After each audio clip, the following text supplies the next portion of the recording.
Friends, कैसे हैं आप सभी। मैं बीके राठौर एक बार फिर से आप सभी का आपके अपने यूट्यूब चैनल JMD क्लासेज में हार्दिक स्वागत करता हूं। तो स्टूडेंट्स, आज हम शुरू करने जा रहे हैं कक्षा 12 के अंतर्गत बायोलॉजी के एक बहुत ही महत्वपूर्ण चैप्टर के साथ, जिसका नाम है मानव जनन। तो आइए जुड़ जाइए हमारे साथ सभी लोग। शुरू करते हैं आज का पाठ। लेकिन इसके साथ ही एक बार अपने सभी मित्रों, जानने वालों, पहचान वालों में शेयर कर दीजिए, जिससे अधिक से अधिक लोग हमारे साथ जुड़ सकें। तो आइए शुरू करते हैं आज का सेशन। तो स्टूडेंट्स, आइए शुरू करते हैं। जैसा कि हमारे पाठ का नाम है मानव जनन,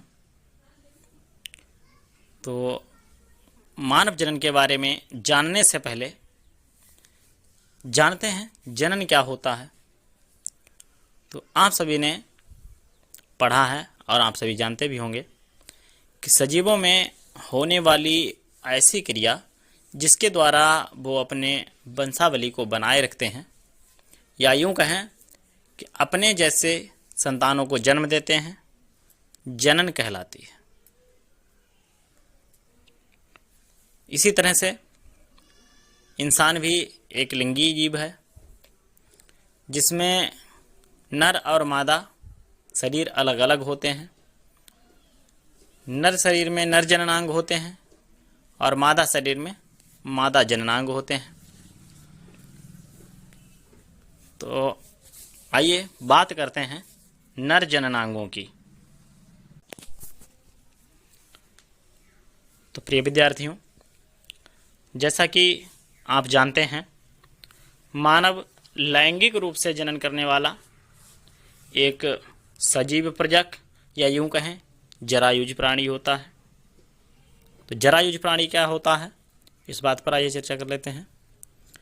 ऐसे प्राणी जो सीधा बच्चे को जन्म देते हैं, वो प्राणी जरायुज प्राणी कहलाते हैं। और ऐसे प्राणी जो अंडे उत्पन्न करते हैं और अंडे के परिपक्व होने के बाद एक निश्चित समय के बाद उनमें से बच्चे निकलते हैं, तो ऐसे प्राणी जो है वो अंडीवजी कहलाते हैं। आशा करता हूँ आपके समझ में आया होगा। तो इस तरह से मानव कैसा प्राणी है, जरायुजी प्राणी है। तो मानवों में जनन घटना के अंतर्गत युग्मकों की रचना, अर्थात पुरुष में शुक्राणुओं और इसी तरह से स्त्री में अंडाणुओं का बनना, इसको कहते हैं हम युग्मक जनन। और इसके बाद दोनों प्रकार के युग्मकों के परस्पर मिलने को हम, यानी कि युग्मकों के संलयन को हम निषेचन कहते हैं। और निषेचन हो जाने के पश्चात युग्मनज का निर्माण होता है। ये सारी क्रियाएं जो हैं मानव जनन में ही शामिल होती हैं।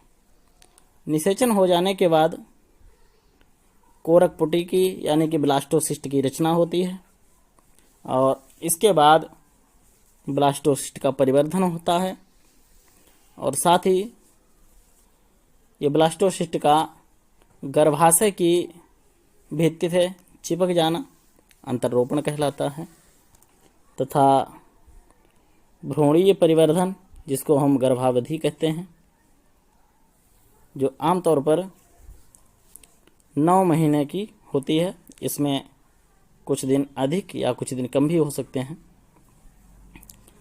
और इसके पश्चात शिशु की जन्म की क्रिया, जिसे प्रसव कहा जाता है, तो ये संपन्न होती हैं। चूँकि ये क्रियाएं यौवनारंभ हो जाने के बाद ही संपन्न होती हैं, मेल और फीमेल के बीच महत्वपूर्ण रूप से ये घटनाएं अर्थात जनन घटनाएं होती हैं। जैसे अगर कोई वृद्ध पुरुष में कोई वृद्ध पुरुष जो होता है तो उसमें शुक्राणु बनना जारी रहता है, अर्थात पुरुष के वृद्ध हो जाने तक भी शुक्राणु बनना जारी रहता है। लेकिन स्त्रियों में अंडाणु की रचना 50 वर्ष की आयु के लगभग में जाते जाते समाप्त हो जाती है। तो आइए शुरू करते हैं कि पुरुष में किस तरह से जनन तंत्र होता है। आइए बढ़ते हैं आगे की तरफ। तो आइए पहले बात करते हैं पुरुष जनन तंत्र की। पुरुष जनन तंत्र शरीर के श्रोणि क्षेत्र अर्थात पेल्विस रीजन में स्थित होता है। इसके अंतर्गत एक जोड़ा वृषण तथा सहायक नलिकाओं के साथ साथ एक जोड़ी ग्रंथियां और बाह्य जननेंद्रियां शामिल होते हैं। शरीर में वृषण उदर गुहा के बाहर एक थैली या धानी में स्थित होते हैं, जिन्हें हम वृषण कोश या स्क्रोटम कहते हैं। वृषण कोश वृषणों के तापमान को शरीर के तापमान से 2 से 2.5 डिग्री सेंटीग्रेड कम रखने में सहायक होते हैं, जो कि शुक्राणु जनन के लिए अति आवश्यक होता है। स्टूडेंट्स, कई बार आपसे पूछ लिया जाता है कि शरीर में वो कौन सा स्थान होता है जिसका टेम्परेचर सबसे कम होता है। तो स्टूडेंट्स, वृषण कोश यानी कि स्क्रोटम का टेम्परेचर शरीर में सबसे कम होता है। और जो वयस्क होते हैं तो इनमें प्रत्येक वृषण अंडाकार होता है, जिसकी लंबाई 4 से 5 सेंटीमीटर तथा चौड़ाई लगभग 2 से 3 सेंटीमीटर होती है। वृषण सघन आवरण के द्वारा ढका रहता है और हर एक वृषण में लगभग 250 कक्ष होते हैं, जिन्हें वृषण पालिका या टेस्टिकुलर लोब्यूल्स कहा जाता है। प्रत्येक वृषण पालिका के अंदर 1 से लेकर 3 अतिकुंडलित शुक्रजनक नलिकाएं, जिन्हें सेमिनिफेरस ट्यूबल्स कहा जाता है, पाई जाती हैं और इन्हीं में शुक्राणु पैदा किए जाते हैं। प्रत्येक शुक्रजनक नलिका का भीतरी भाग 2 प्रकार की कोशिकाओं से स्तरित होता है, जिन्हें नर जर्म कोशिकाएं या शुक्राणुजन या स्पर्मेटोगोनिया तथा सर्टोली कोशिकाएं कहा जाता है। तो ये 2 प्रकार की कोशिकाएं पाई जाती हैं। नर जर्म कोशिकाएं अर्धसूत्री विभाजन यानी कि अर्धसूत्रण करके शुक्राणुओं का निर्माण करती हैं, जबकि सर्टोली कोशिकाएं जर्म कोशिकाओं को पोषण प्रदान करती हैं। शुक्रजनक नलिकाओं के बाहरी क्षेत्र को अंतराली अवकाश कहा जाता है।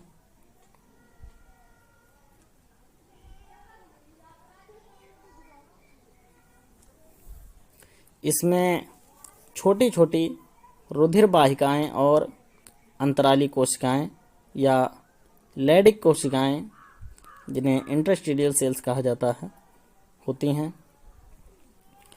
लीडिक कोशिकाएं पुंजन, जिसे एंड्रोजन हार्मोन कहते हैं, तो इस हार्मोन का स्रावण और संश्लेषण दोनों कार्य करती हैं। कौन? लैडिंग कोशिकाएं। प्रश्न पूछा जाता है पुरुष में नर हार्मोन कौन सा होता है, तो एंड्रोजन हार्मोन जो है यही नर हार्मोन कहलाता है और इसे कौन स्रावित करता है? लैडिक कोशिकाएं स्रावित करती हैं और साथ ही संश्लेषित भी करती हैं।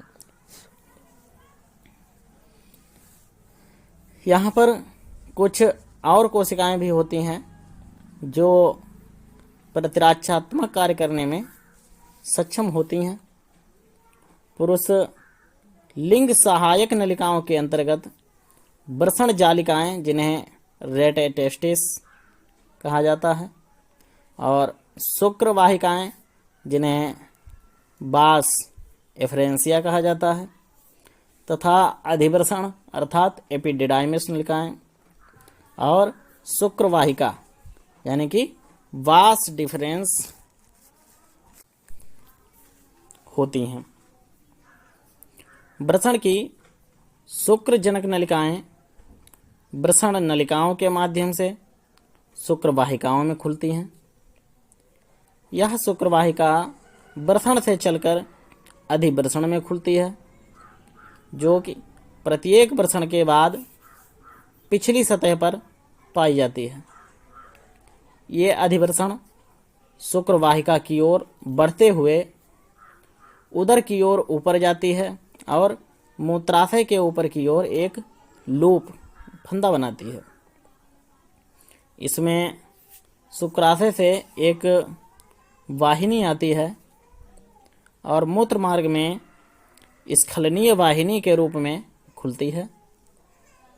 ये नलिकाएं वृषण से प्राप्त शुक्राणुओं का भंडारण तथा मूत्र मार्ग से इनका बाहर स्थानांतरण करती हैं। मूत्र मार्ग मूत्राशय से निकलकर पुरुष के शिश्न यानी कि पेनिस के माध्यम से गुजरता हुआ बाहर की ओर एक छिद्र के रूप में खुलता है, जिसे मूत्राशय मुख या यूरेथ्रल मियाट्स कहा जाता है। शिश्न पुरुष की बाहरी जननेंद्रिय है। यह विशेष प्रकार के ऊतकों का बना होता है जो शिश्न के उद्घर्षण या उठान में सहायता प्रदान कर वीर्य सेचन को सुगम बनाते हैं। शिश्न का अंतिम वर्धित भाग शिश्नमुंड यानी ग्लॉस पेनिस कहलाता है, जो एक ढीली त्वचा से ढका होता है। इसे अग्रच्छद या फोर स्किन कहा जाता है।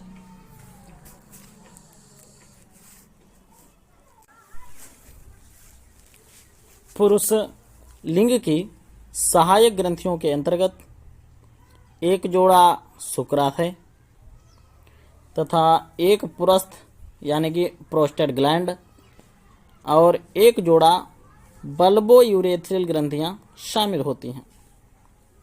इन ग्रंथियों का स्राव शुक्रीय प्लाज्मा का निर्माण करता है, जो फ्रक्टोज जो कि फल शर्करा होती है तथा कैल्शियम और कुछ प्रकिम्ब यानी कि एंजाइम से भरपूर होता है। बल्बो यूरेथ्रल ग्रंथियों का स्राव मैथुन के दौरान शिश्न में स्नेहन अर्थात चिकनावट यानी कि ल्यूब्रिकेशन प्रदान करने में भी सहायक होता है।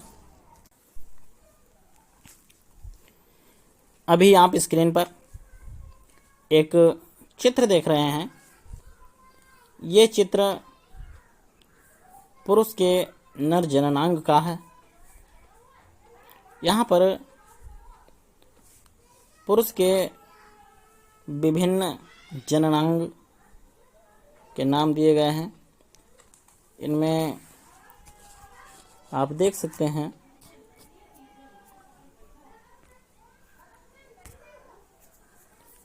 ये शरीर का पेल्विस रीजन यानी कि श्रोणी क्षेत्र कहा जाता है और इसी में पुरुष के नर जननांग स्थित होते हैं। ये आप देख रहे हैं वृषण, जो कि संख्या में 2 होते हैं और आपने पढ़ा 4 से 5 सेंटीमीटर मोटाई में होते हैं, अंडाकार होते हैं। इन्हें ही पुरुष का प्राथमिक जननांग कहा जाता है। इन्हीं में शुक्राणुओं का निर्माण होता है तथा ये इस थैली जैसी संरचना में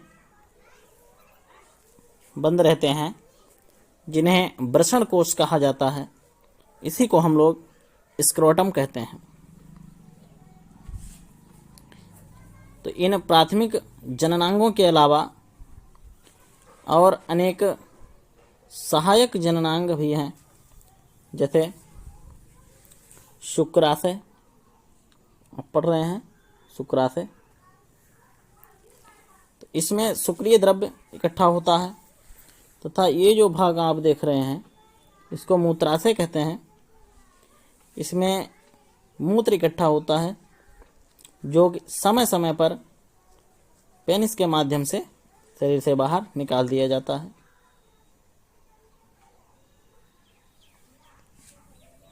ये जो आप नलिका देख रहे हैं लंबी सी, ये मूत्रवाहिनी नलिका होती है जो कि वृक्क से उत्सर्जित मूत्र को मूत्राशय में ला करके इकट्ठा करती है।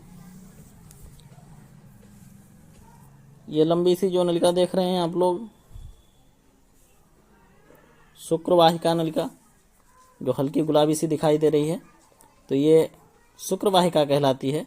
ये शुक्राणुओं को वृषणों से ले जाने का काम करती है।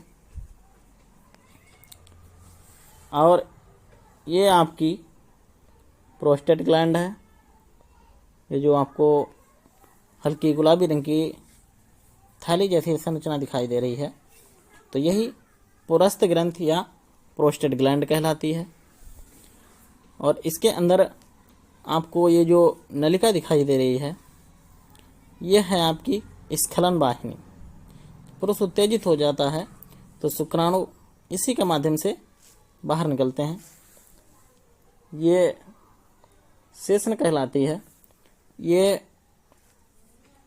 मूत्र उत्सर्जन का भी कार्य करती है और साथ ही शुक्राणुओं को मादा के जनन पथ तक ले जाने में भी यही अंग कार्य करता है।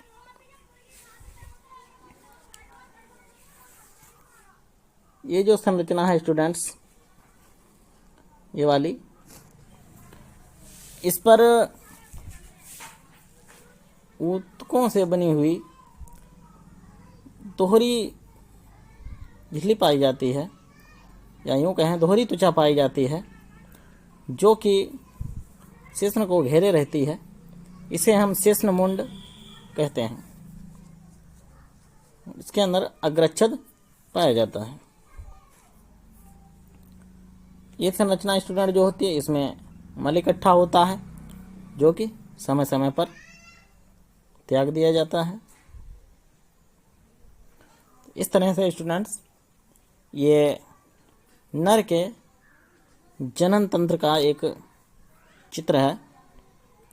उम्मीद करता हूँ ये आपके समझ में आया होगा। आइए आपको एक और चित्र दिखाते हैं स्टूडेंट्स। अब आपके सामने एक और चित्र प्रस्तुत है। ये नर जननांग का आंतरिक निरूपण है। इसको भी आप लोग समझने का प्रयास करें। देखिए, आप लोगों ने पढ़ा कि नर में 2 वृषण होते हैं।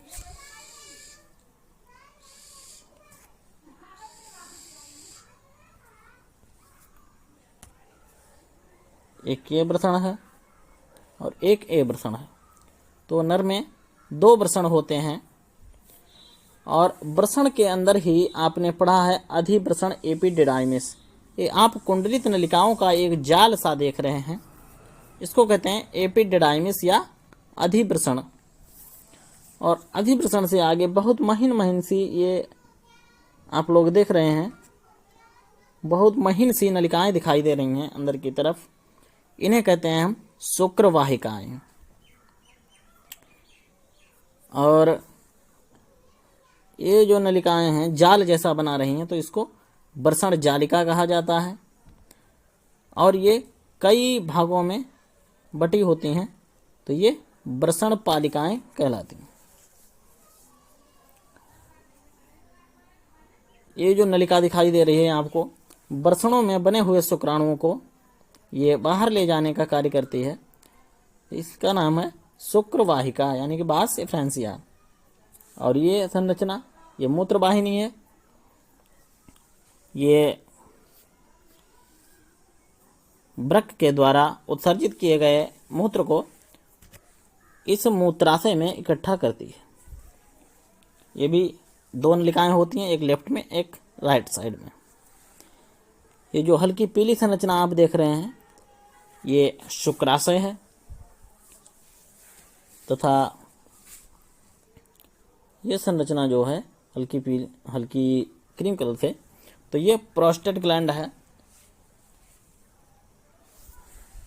और आप ये मूत्र मार्ग होता है, इसी से मूत्र जो है निष्कासित कर दिया जाता है शरीर से।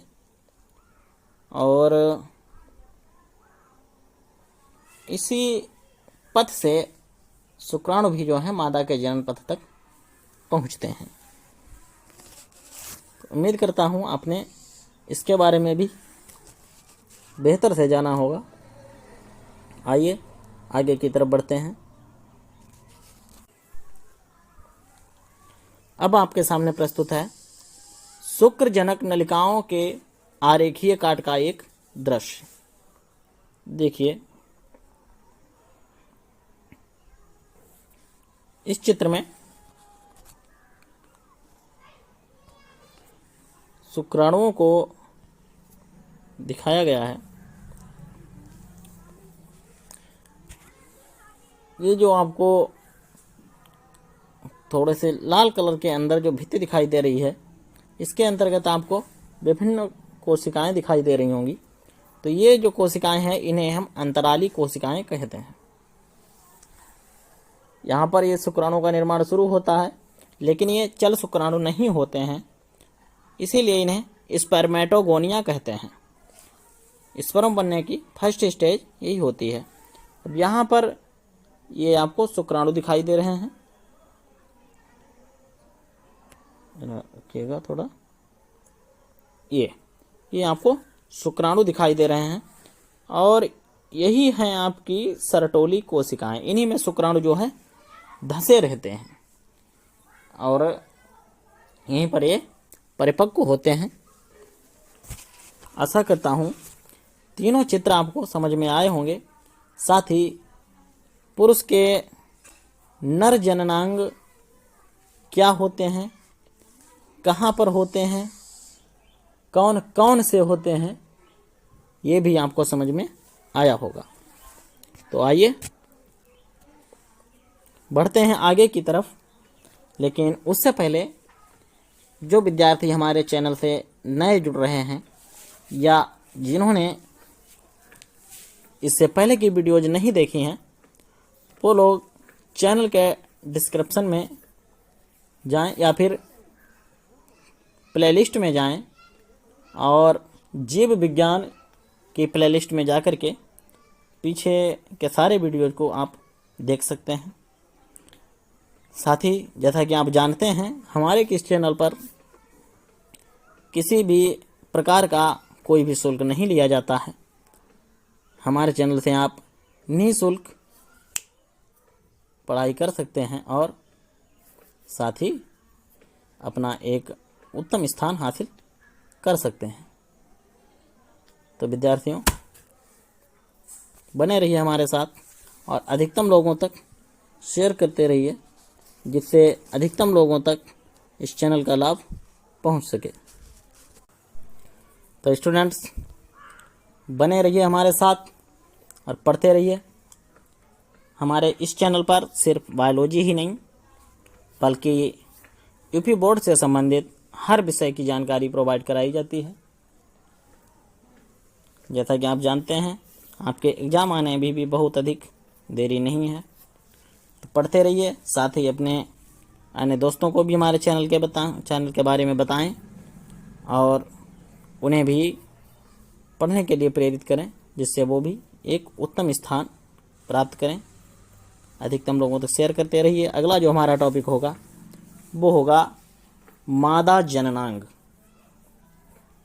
तो इसी के साथ आज का सेशन समाप्त करते हैं। बहुत जल्द मिलेंगे इस नए दमदार टॉपिक के साथ। तब तक के लिए वीडियो देखते रहिए, पढ़ते रहिए। धन्यवाद।